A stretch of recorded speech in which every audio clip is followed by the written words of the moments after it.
Kirk Cousins could become a free agent after playing under the franchise tag this season. Jay Gruden was asked whether Cousins should express a desire to remain in Washington. Here's what Gruden had to say.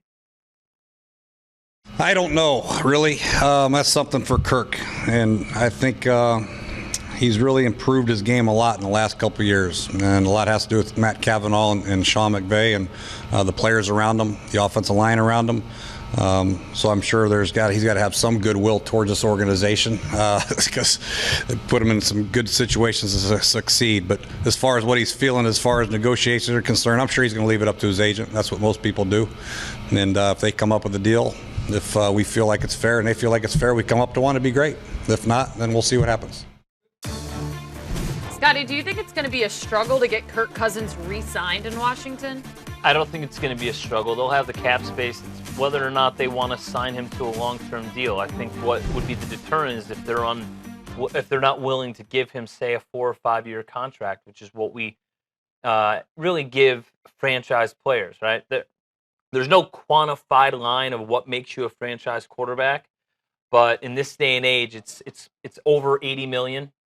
And it's usually 4 to 5 years. And Brock Osweiler money would probably be where he's going to go, probably settle on.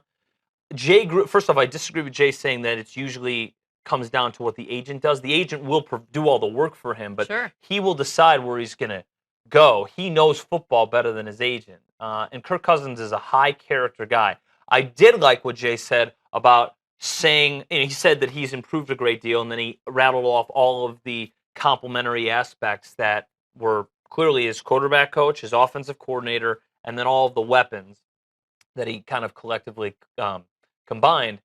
But this was supposed to be Robert Griffin III's team. They came in at the same time, and Jay Gruden really advocated for him. He almost protested against Robert Griffin III. He wasn't the type of quarterback for his system. He didn't like his personality and character as much. Kirk Cousins, by all accounts, is just the most upstanding guy. He's a true leader. But you saw the graphic. They finished 2-4. I don't think that... The thing is, as desperate as teams are to draft a quarterback well earlier than they're supposed to in the draft, as we saw with Brock Osweiler, there's already buyer's remorse in Houston. Somebody's going to do it. It really depends.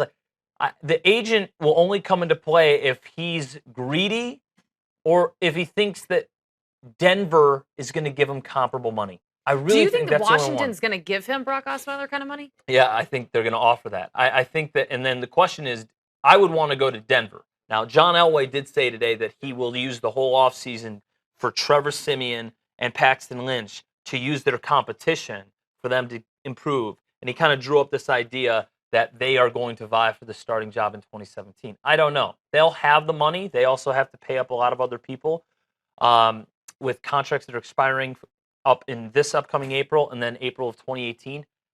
But where can he go? Can the Jets offer him a lot of money? Does he want to go play for the Jets? The Redskins have more pieces in place right now than almost every franchise that is seeking a quarterback for the future right now.